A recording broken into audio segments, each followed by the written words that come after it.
اسلام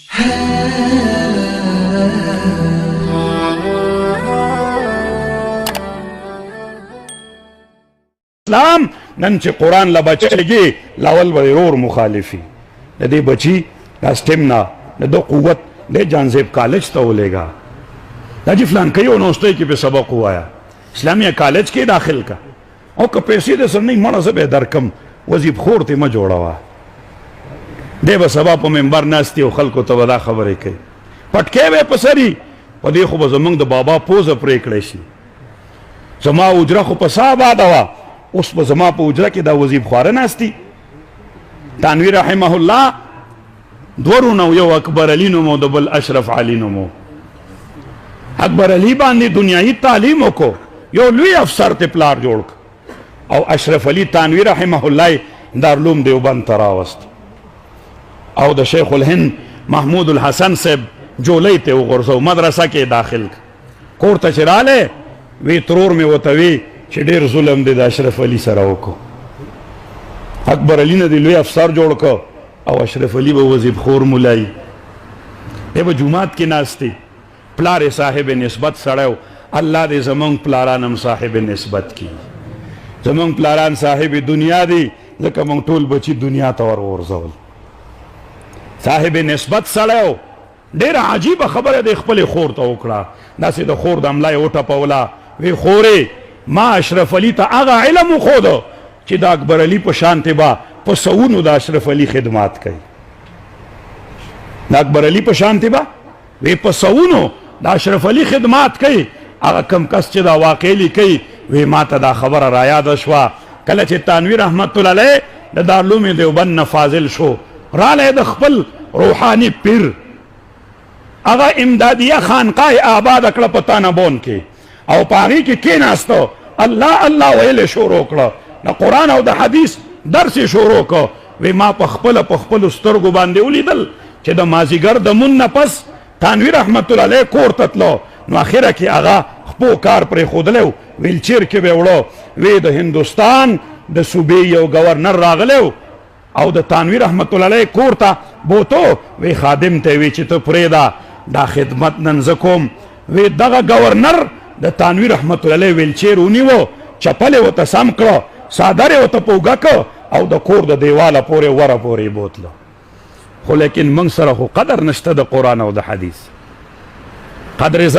زرګر شناسد قدر جوهر جوهري د زرو په قدر باندې زرګر پوهیږي د جوهر د ملغلرې په قدر باندې هغه کس پوهیږي څوک چې دا کار کوي عزتمندو مسلمانانو نور وخت ستاسو نالم علماء کرام تشریف فرما دي زمونږ اکابرین زمونږ مشران هغوی به ډېرې بهترینې خبرې کوي اب د عمل په نیت باندې اورو توطیه او په تمهید مې دا یو څو خبرې عرض کړې چې کم د عروج سبب دی هغه د قرآن او حدیث او اسلام او چې کم د زوال سبب دی دا کفر دی کفریه اخلاق دی کفریه عقاید دی هغه وګورئ چې نن موږ چا سره ولاړ یو په کم کیفیت باندې ولاړ یو څه نظریه ده زما د چا سره زما اوټک بیټک دی د چا سره زما نظریه ده قرآن والا سره زما څونه محبت دی دیندارو سره زما څونه محبت دی قبول که نو د دنیا د ټولې بادشاهۍ نه بهتر دی د دنیا د ټولو دولتونو نه بهتر دی ځکه د دې علماو ملاقات د دې علماو مخ ته کتل عبادت دی دی سره مصافحه کول دا باعث د ثواب دی ولیکن ما او تا دنیا نه ډېر متاثره یو که خان صاحب صدر صاحب وزیر صاحب رالی نو په صادر ورته کوسي جارو کوو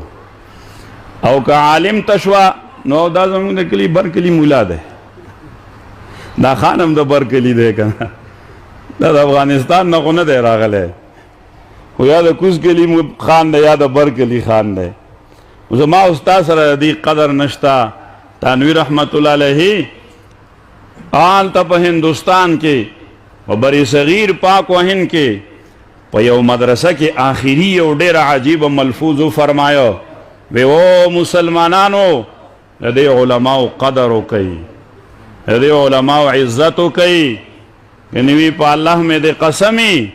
که دې علماو دا مدرسې پرېښودې دکانداري شروع کړه تجارت شروع کړه نوکرو د پاره لاړل نو ټیک د دوی خو مال او دولت وګټي تاسو سره خو دین شته خو د ستاسو اولاد به یا عیسایانی یا به یهودیانی یا به آریه سماجی او یا به هندوانی چرته مندر کې به رام رام کوي نمسکار به کوي هغوی به په مندر کې پراته وي په ګرجه کې به وي هغوی به هلته ګرځي په سنیګاګو پسې بیا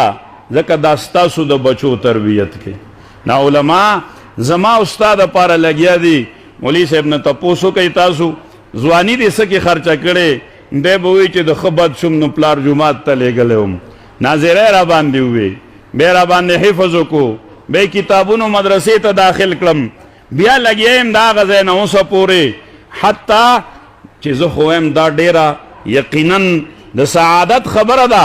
چې الله انسان له مرګ ورولي دی قرآن او حدیث ته ناست دي او الحمدلله دا سعادت الله دا فضیلت الله دا سعادت الله د علماو له ورکړی دی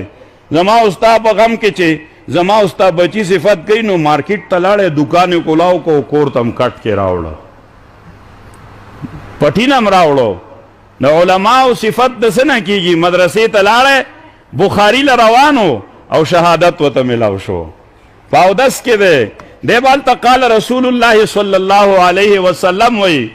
د ژبه پاکه ده بدن پاک دی په دې حیثیت چې سړی الله ته ودرېږي دا سعادت دی او که نه د عزتمندو مسلمانانو